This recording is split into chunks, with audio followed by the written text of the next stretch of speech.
Hey, sis. Oh my God, we're back. We did skip a day. I know, we did. But we back. We back. And if you're new to here, thanks for joining us. Thank you. I'm Kamila, a.k.a. Little Sis. And I'm Jamila, a.k.a. Big Sis. And we are the Sisters. So really quick, you can find us at Hey Sisters with the U on all platforms. Facebook, all of them. Right. Anchor, all the podcast platforms. All of the social medias except for Twitter. Not yet. And Shop Hey Sis is where we showcase our merch for our 18 karat gold bamboos and chains. Yes. So make sure you cop yours. I am, of course, rocking the Royals for the big hair girls. Yes. Get into it. Like Auntie Tabitha would say. Get into it. All right. Yeah, you see queen necklace. I have on the queen earrings. I didn't wear a chain today because I think it would have just got lost in the leopard sauce. So, So make sure you check us out and support us. We love your support. And please, we cannot stress this enough. For those of you who have already bought, please send us the pictures. please. We love to see it on you, We queen. love to see it on you. Yes, yes. Also, this month is the month of May, and as you know, we do theme some of our months. Some of them might be, some of them might not, but this month it is. This month it is. Right. And today, this month you will be blooming with the sisters. Yes, and everything blossoming is and about blooming. Blossoming and blooming into and womanhood. the womanhood of womanhood. Yes. So today, the topic is Don't waste your pretty. What does that mean? What does that mean? Okay, so we're going to go into what does it mean? So typically, or for the most part, we got this. We're going to give her credit. Demetria. Yes, Lucas, cousin Demetria. We love her. Right. She has a podcast. Ratchet She's just and amazing. Respectable. Ratchet and Respectable. She just had her book Don't Waste Your Pretty turned into a TV show on TV One. Yes. And when it comes to womanhood, one of the things that has a lot of value or social equity is our pretty and our beauty, right?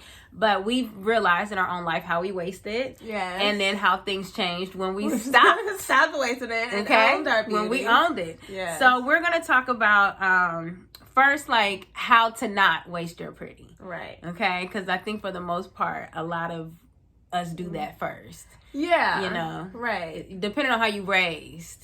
Too, also, right. That has a lot to do with it. But, okay, so let's start it off. Well, like how you said, like, depending on how you're raised and, like, in the environments that we grew up in, being from South Central Los Angeles, like, you know, we toned down our pretty in a form of survival because, you know, when you're beautiful and inviting, that can invite some things that you don't want. So growing up, you know, I toned it down, and people, believe it or not, I know I say this, like, people would ask me, like, what's wrong with you? Or because I had this mean mug on my face, but it was all defense. Right. It was all defense. Yeah. So I toned it down because it was survival for a long time. Right. So now growing into my womanhood and feeling myself and starting to express it in different ways, it's like, oh, I was missing out on something. Yeah. And, you know, and I feel like I found myself in a lot of ways. Yeah. So, like, and then, you know, dimming your light can be, like I said, environmental and situational. Right. I remember when I was living in Omaha, Nebraska. Long story. It's a long story. But I was in Omaha, Nebraska, and hated it, of course. Right. And if you've ever been, Omaha is as great as this background, and it's gray. Even in the summertime, it's gray. Gray. And I felt, and my light was, I'm a very aware of self-actualized person, and I could feel the light just getting dimmer and dimmer and dimmer. And I was like, I gotta get out of here. So, but like, it wasn't just living there. If you want to shed some light on some of the things that was going on in your life at that time, like, it's like what? I mean, maybe not. But just like the partner you were with, the space that you guys I didn't have a partner. It was this interesting space that I was in with my ex-husband at the time. There we go. Okay, and it wasn't someone who was giving life-affirming energy. Like, they were very draining and, you know, ooh, sorry. If you watch this, I love you, though. It's brother-in-law. But at that time, yes, we weren't together, but we have kids, so just redefining boundaries, and then people get upset when you choose you, and it's what you usually say yes to is a no. Right. So transitioning and redefining boundaries, along with being in a state. That's great. Being born and raised in Cali. Going to a white ass middle America. Right. Like, it was just terrible. Right. So I was like, I have to get out of here. Like, my light was dim. Right. And me and my cousin came to rescue me. She was like, let's go to Atlanta. Never been before. So we're in Atlanta, and my cousin is just beautiful, magnetic, and just getting all of the attention. Right. Like, all of the attention. When y'all meet cousins, cousins, like all of them, period. Right. Like, and us together, me and her, especially when we go out, like, it's like moths to a flame. It's a tornado. But this particular time, we have arrived. during Atlanta, like, people were looking at me, but I knew I had this gray cloud over me. So people who would usually come up to me, or like the magnetism or the connections and randomness I would usually interact with people that usually happen, wasn't happening for me. Or, to us together. So I stepped back and I let cousin shine. And I was like, man, I'm pretty too. That's like a running joke. I'm pretty too. I was like, man, I'm pretty too, but I knew exactly what it was. Like, I was just like, man, I was like, my light is dim. Right. AF. Right. Like, I'm dimly lit right now. Right. And dimly lit. Yeah. So basically that was more so like environmental and just not being in like in a place of alignment. Right. I was not in alignment, and I knew it was because directly attached to my environment and the people in my environment, and I had to remove myself. Right. And as soon as I came back home to California, look at the glow. My hair grew. Look at the glow. Look at my skin, look at the glow. baby. Like, that's more than shea butter, baby. That's coming from the inside my out. hair was not growing at all. Myla's hair has always been long, and when she came back from there, it was like at her shoulders, which is long, but like we knew it to be longer, and it was just like it was kind of stuck there for a few years. It was like, we gotta get my sister. I was stuck. I came back home, and it was just like a plant being watered. Like, I just blossomed. Like, I got a job that aligned, like, where I got to laugh every single day. Yeah. I got to meet characters for my life stories. And I was just blooming, and now I'm here, and I can't wait to do some more of it. Right. But yeah. Okay. That was good tea. Like, that was good tea. Man. So we have a list of things and we want to kind of roll through them, but I don't want to minimize the power of what like we all have been through that. Right. You know what I'm saying? And sometimes like it takes you to look back to realize like, oh, that's what it looked like when I'm dim. Right. You know what I'm saying? Because in it, you be like, I'm just trying to get through life. Right. So another way that we waste our pretty, which we all know, I know we all know, is through relationships. Ooh, yes. Okay. So I think for the most part, I know we as women have been told to kind of define ourselves through marriage or, aligning yourself with the man. Right.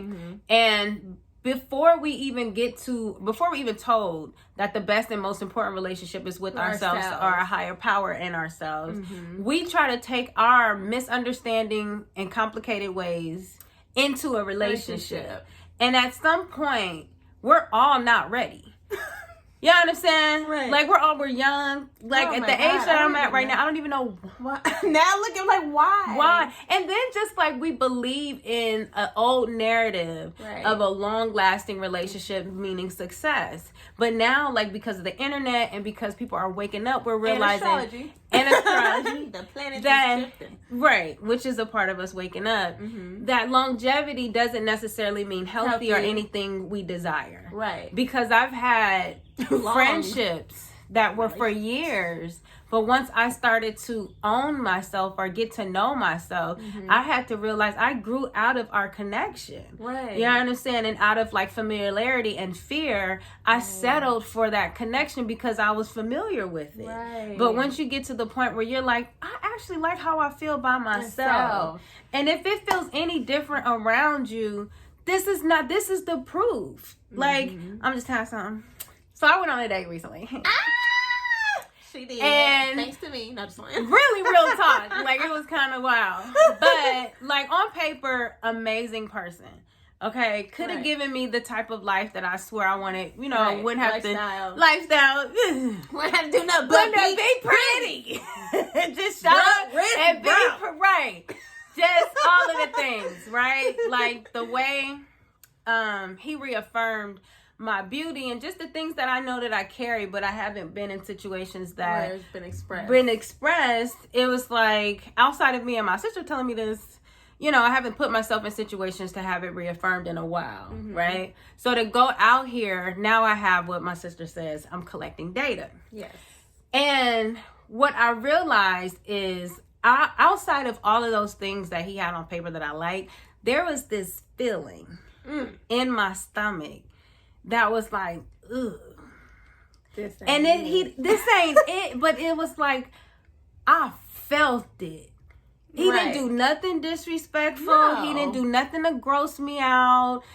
Well, anyway, but it was just like something that I remember feeling before and ignoring it.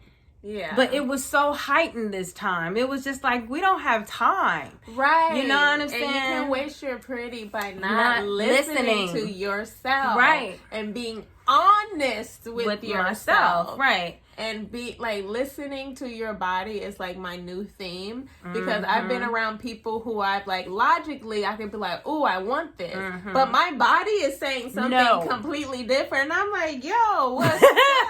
You did not just look down. All right, so swallowing that up, and I shouldn't have probably said swallow, but wrapping at her, oh, everything. Moving on to the next point. Okay, so a lot of times I really want to say this because I feel like when it comes to relationships, the trade-off of, especially with Kevin Samuels and high value women and men and all of this talk, right? And mind you, he has points that helps a certain demographic of women. Right. But when you know yourself, when you take the time to dive into yourself, I cannot say any time that I've done that and didn't get the best of what the universe has to offer, whether it's friends, experiences, jobs, whatever, right? So when you trade your authenticity for comfort or for what the world says is standard or successful, you're going to reap that.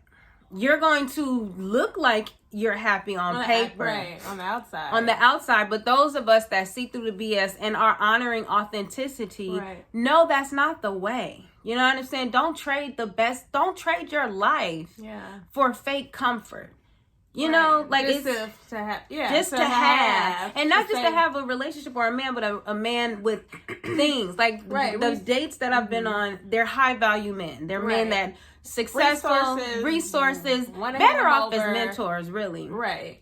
But if I was to follow their lead and take on the relationship they want with me, and not honor me, then I'm gonna be dying inside.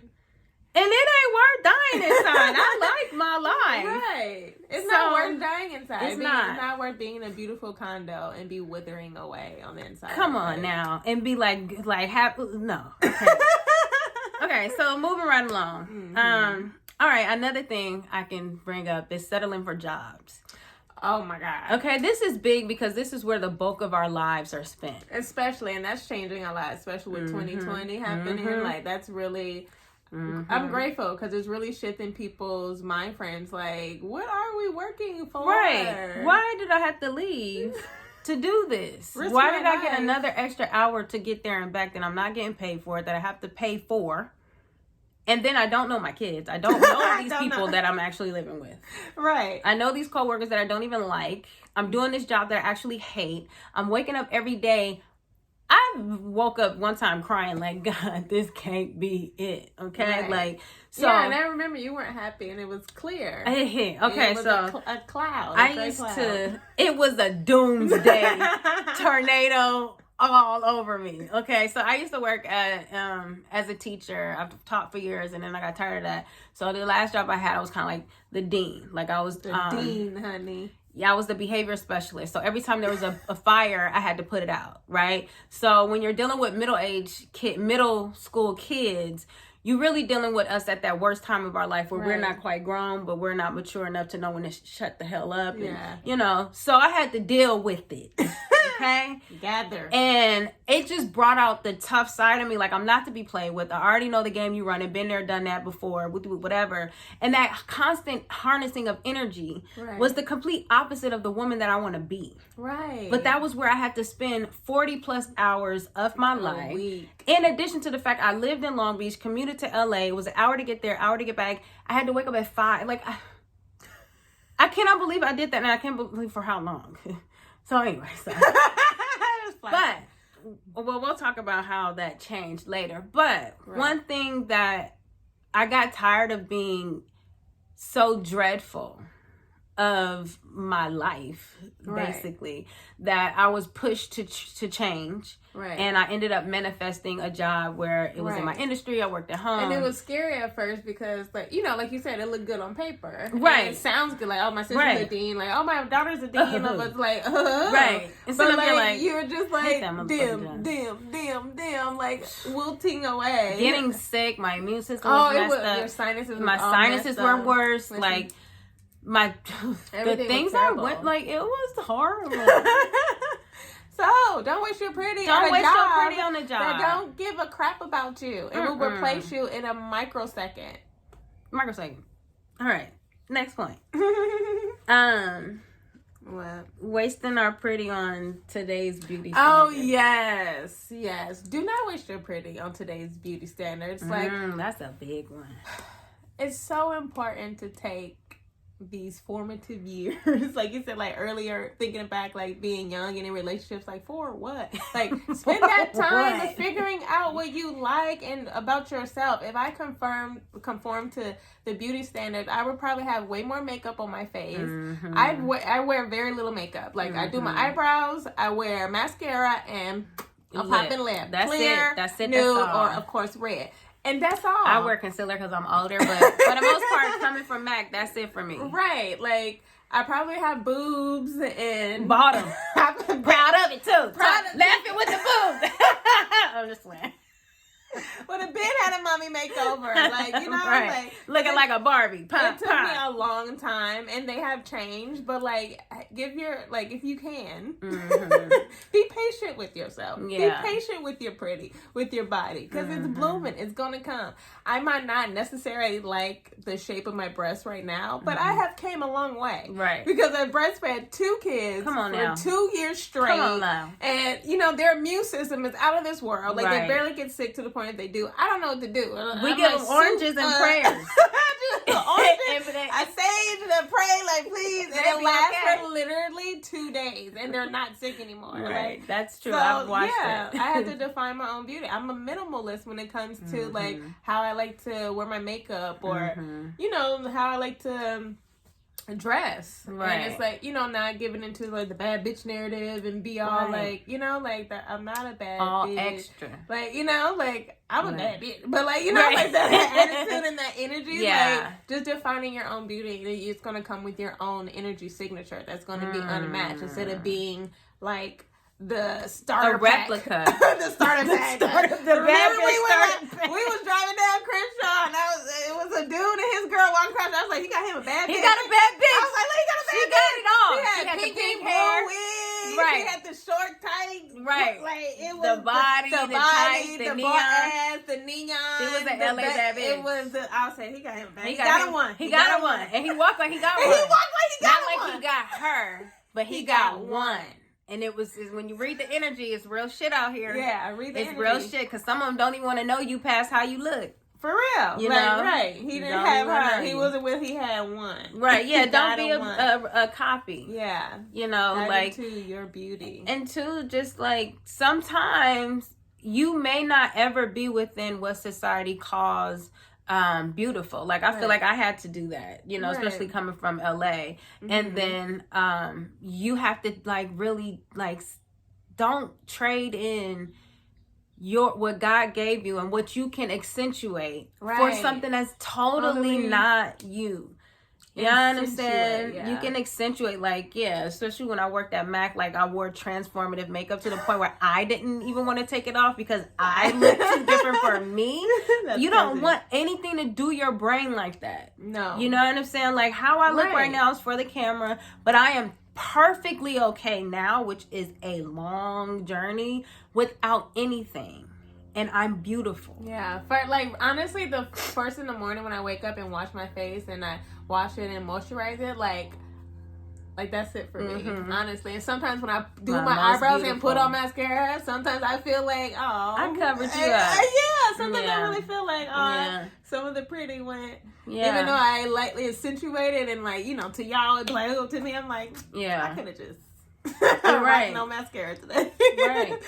Just define it for yourself and be bold, confident, and authentic in harnessing it and expressing it. Right. But you know what?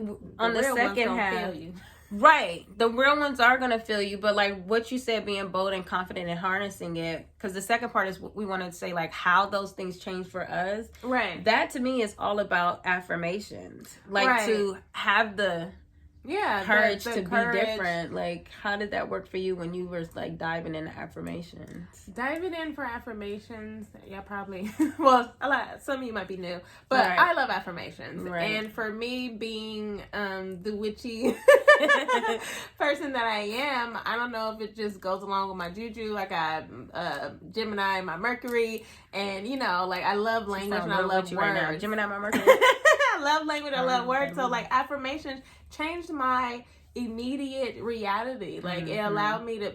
I feel the energetic upgrade, and then it's like it feels like when you're stepping outside in the morning for the first time. I love that feeling. That's how when you hit the sun and the wind for the first time. And then like saying affirmations keeps me there all day. So like things that would be annoying or just like anything, it just like diffuses a lot. So like it helped me change my subconscious, would help me change my conscience, which helped me change my immediate reality because our minds are powerful. So it puts me in this space, not in a fluffy space, but just in a space to be like, everything's okay. Like it's okay. Despite this going on, all is well. And I'm going to keep operating as if all is well. And shit work out. I mean, thank you. You're right. She be reminding me sometimes. I'm like, it's okay. Not right now. Like, I'm like, goddamn, I gotta cry. And that's okay too. Like, that's perfectly fine. I'm not glossing over anything. I'm able to still stay in that moment and be in it and feel it. But not let it consume me and in a way that just makes my mind flip into a negative narrative. Like I'm able to keep this narrative and be like, okay. So well, that's like the definition of having peace in the midst of a perfect storm. Right. But I think overall too, what you're saying is like when you're tapped into that energy of the affirmations, it's an energy. It's an energy. So you have an energy of ease and confidence, and you exude something that's beautiful. God. When I'm on top of my affirmations, I don't even want to go outside. Like somebody gonna kidnap me. Somebody gonna get me. They gonna get me. Like I don't even want to go outside. Like it's like magnetic. Like it's magnetic because it's my energy along with my beauty. Because like I said, in Atlanta, I wasn't doing my affirmations. I was in a whole nother. People were looking, but they didn't. They didn't come touch. They were just like, yeah. But when I'm on my ship, hi.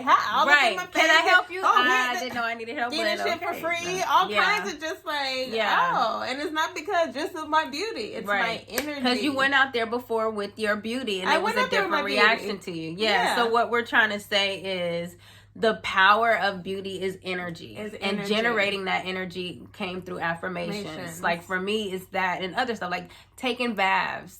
You know what I'm saying? Making me feel soft and pretty. Right. It's the energy. Right. It's the because we've seen people that aren't necessarily what society says beautiful, but they are beautiful. They're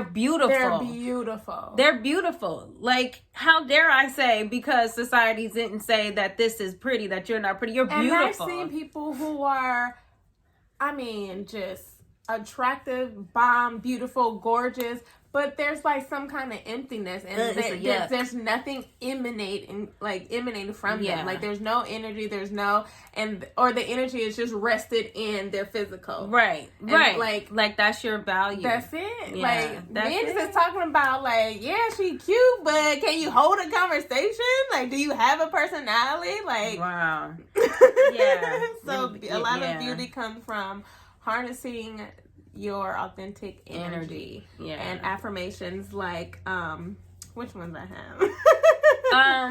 The more I love myself, the more beautiful I become. It's really simple take math. It's that simple one. math. It is. The more I love myself, the more beautiful I become. That ain't nothing but the truth. We should end it right here. And that's just that on that. Yeah. So don't waste your pretty. Yeah. Harness your energy. Fuck with yourself. Bloom. Blossom. Bye, sis. Bye, sis.